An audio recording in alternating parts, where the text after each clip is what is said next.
அனைவருக்கும் வணக்கம். எல்லாரும் நல்லா இருப்பீங்கன்னு நம்புறேன். வலிமையே வாழ்வு, பலவீனமே மரணம்னு ஒரு பவர்ஃபுல்லான வரி இருக்கு. ஆனா நிஜமான வலிமைனா என்ன? டாக்டர் எஸ் நவராஜ் செல்லையா எழுதின நீங்களும் வலிமையோடு வாழலாம் புத்தகத்துல இருந்து சில முக்கியமான விஷயங்களை இன்னைக்கு நாம அலச போறோம். வாங்க உள்ள போகலாம். சுவாமி விவேகானந்தரோட இந்த வார்த்தைகளை கொஞ்சம் யோசிச்சு பாருங்க. வலிமையே வாழ்வு, பலவீனமே மரணம். இது வெறும் ஒரு மேற்கோள் இல்ல. இதுதான் இந்த புத்தகத்தோட மொத்த சாராம்சமே. வலிமைங்கிறது ஒரு சாய்ஸ் மட்டும் இல்ல, அதுதான் நம்ம வாழ்க்கையோட ஆதாரம். ஆனா பலவீனம், அது மெதுவா நம்மளையே அழிக்கிற ஒரு விஷம்னு ஆத்தர் சொல்றாரு. அப்போ சரி, வலிமை இவ்வளவு முக்கியம்னா நாம ஏன் அதை கொஞ்சம் கொஞ்சமா இழந்துட்டு வர்றோம்? இதுக்கான காரணத்தை நம்மளோட மாடர்ன் லைஃப் ஸ்டைல்ல தான் ஆத்தர் காட்டுறாரு. அது என்னன்னு தான் இப்ப பார்க்க போறோம். ஒரு மாதிரி முரணா இல்ல. நம்ம வாழ்க்கை எவ்வளவு வசதியாகுதோ அந்த அளவுக்கு உழைக்கிறதுக்காகவே டிசைன் பண்ணப்பட்ட நம்ம உடம்பு பலவீனமாகிட்டே போகுது. சுறுசுறுப்பா இருக்க வேண்டிய உடம்பு மிஷின்களுக்கு வேலையை கொடுத்துட்டு சோம்பேறியாகி நோய்களோட வீடா மாறிடுது. இதுதான் இன்னைக்கு நம்ம சந்திக்கிற மிகப்பெரிய சவால். சும்மா கற்பனை பண்ணி பாருங்களேன். ஒரே வேலைய வலிமையான ஒருத்தரும் பலவீனமான ஒருத்தரும் செய்யறாங்க. வலிமையான ஆளுக்கு அது ஒரு பெரிய விஷயமே இல்ல. ஆனா பலவீனமானவருக்கோ இதயம் படபடக்கும், பிபி கிர்னு ஏறும். மொத்தத்துல அதுவே ஒரு பெரிய போராட்டமா இருக்கும். நம்ம உடல் வலிமை நம்மளோட ஒவ்வொரு நாளையும் எவ்வளோ சுலபமாக்குது அல்லது எவ்வளோ கஷ்டமாக்குதுன்னு இது தெளிவா புரிய வைக்குது. அப்போ உண்மையான வலிமைனா என்ன? சும்மா ஜிம்முக்கு போய் உடம்ப ஏத்திறது மட்டும்தானா? இல்லவே இல்லன்னு ஆத்தர் சொல்றாரு. வலிமைய பத்தினா நம்ம தப்பான எண்ணங்களை எல்லாம் உடைச்சு அதோட உண்மையான முழுமையான அர்த்தம் என்னன்னு இப்ப பார்க்கலாம். வலிமைனா வெறும் சிக்ஸ் பேக்ஸ் இல்லைங்க. ஆத்தர் அது ரொம்ப அழகா சொல்றாரு. நோய்கிட்டே வராத ஒரு ஹெல்த்தியான பாடி, எதை சாப்பிட்டாலும் ஜீரணமாகிற சக்தி, அப்புறம் நிமிர்ந்த நடையும் ஒரு கம்பீரமான தோற்றமும், இது எல்லாம் சேர்ந்ததுதான் முழுமையான ஆரோக்கியம். அதுதான் உண்மையான வலிமை. உண்மையான வலிமைய ஒரு கோயில் மாதிரி நினைச்சுக்கோங்க. அதுக்கு 4 முக்கியமான தூண்கள் இருக்கு. உடல் வலிமை, மன வலிமை, உணர்வு வலிமை, அப்புறம் சமூக வலிமை. இந்த 4 தூண்களும் நல்லா ஸ்ட்ராங்கா பேலன்ஸ்டா இருந்தாதான் நம்ம வாழ்க்கைங்கிற கோயில் கம்பீரமா நிக்கும். இதுல ஒண்ணு கொஞ்சம் வீக்கா இருந்தாலும் நம்ம வாழ்க்கையை ஆட்டம் கண்டுடும் இல்லையா? கேட்கறதுக்கெல்லாம் நல்லா தான் இருக்கு. ஆனா இது பிராக்டிக்கலா சாத்தியமா?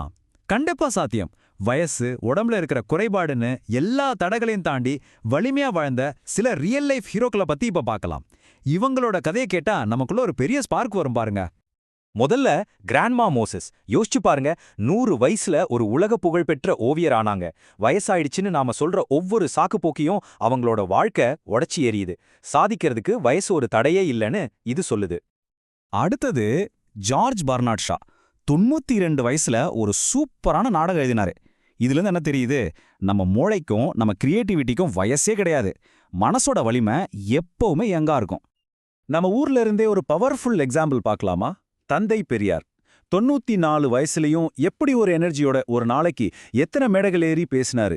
உடல் வேணா தளரலாம், ஆனா உள்ளம் தளராதுன்னு வாழ்ந்து காட்டினவர். இதுதான் மன வலிமையோட உச்சம். சரி, வயசு மட்டும் இல்ல, உடம்புல இருக்கிற குறையங்களையும் மன வலிமையால ஜெயிக்க முடியும். அதுக்கு பெஸ்ட் எக்ஸாம்பிள் வில்மா ரூடால்ஃப். டாக்டர்ஸே இனிமே நடக்கவே முடியாதுன்னு சொன்ன ஒரு பொண்ணு ஒலிம்பிக்ஸ்ல 3 கோல்டு மெடல் வாங்குறாங்கன்னா பாத்துக்கோங்க. உண்மையான வலிமை உடம்புல இல்ல, மனசுல தான் இருக்குன்னு உலகத்துக்கே நிரூபிச்சிட்டாங்க. ஓகே, இப்படி ஒரு முழுமையான வலிமையான வாழ்க்கைய வாழ்றதுனால நமக்கு என்ன பெனிஃபிட்? நம்ம லைஃப்ல என்னெல்லாம் நல்ல விஷயங்கள் நடக்கும்? வாங்க பார்க்கலாம். இது வெறும் பெனிஃபிட்ஸ் இல்ல, நம்ம லைஃபுக்கான லாபம்னே சொல்லலாம். கம்பீரமான ஒரு தோரணை, ஃபிட்டான ஒரு பாடி, எந்த சேலஞ்ச் வந்தாலும் ஃபேஸ் பண்ற ஒரு தைரியம், சந்தோஷமான வாழ்க்கை, அப்புறம் இளமையான தோற்றம். யோசிச்சு பாருங்க, இந்த மாதிரி ஒரு வாழ்க்கை கிடைச்சா எப்படி இருக்கும்? இது ஏதோ கனவு இல்ல, நாம எல்லாரும் அடையக்கூடிய ஒரு நிலை தான். சரி, இவ்ளோ விஷயங்கள் இருக்கு. ஆனா அந்த வலிமையை அடையறதுக்கு நாம என்ன பண்ணணும்? அது தானா வந்துடுமா? இல்லவே இல்ல. அது நம்ம கையில தான் இருக்கு. நம்ம வாழ்க்கை, நம்மளோட வலிமை, அதை நாம தான் உருவாக்கணும். கடைசியா ஒரு முக்கியமான விஷயத்த நாம நல்லா புரிஞ்சுக்கணும். வலிமைங்கிறது சோம்பேறியா இருக்கிறவங்களுக்கு கிடைக்கிற விஷயம் இல்ல. அது நமக்கு கிடைச்ச ஒரு கிஃப்ட் மாதிரி. ஆனா விடாமுயற்சி, டிசிப்ளின், இதெல்லாம் வச்சுதான் அந்த கிஃப்டை நாம பத்திரமா பாத்துக்க முடியும், இன்னும் வளர்க்கவும் முடியும். இதுதான் புத்திசாலித்தனம். போறதுக்கு முன்னாடி உங்ககிட்ட ஒரு கேள்வி. நீங்க எத்தனை வருஷம் வாழ்ந்தீங்கன்றது முக்கியமா, இல்ல வாழ்ந்த வரைக்கும் எவ்வளோ வலிமையா எவ்வளோ தரமா வாழ்ந்தீங்கன்றது முக்கியமா? உங்க வாழ்க்கையோட உண்மையான வெற்றி எதுன்னு நீங்க தான் முடிவு பண்ணணும்.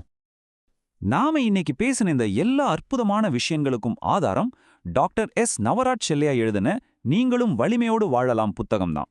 இந்த நல்ல தகவல்களுக்காக ஆசிரியருக்கு நன்றி சொல்லிக்கலாம். மறுபடியும் சந்திப்போம். அது வரைக்கும் வலிமையோட வாழுங்க.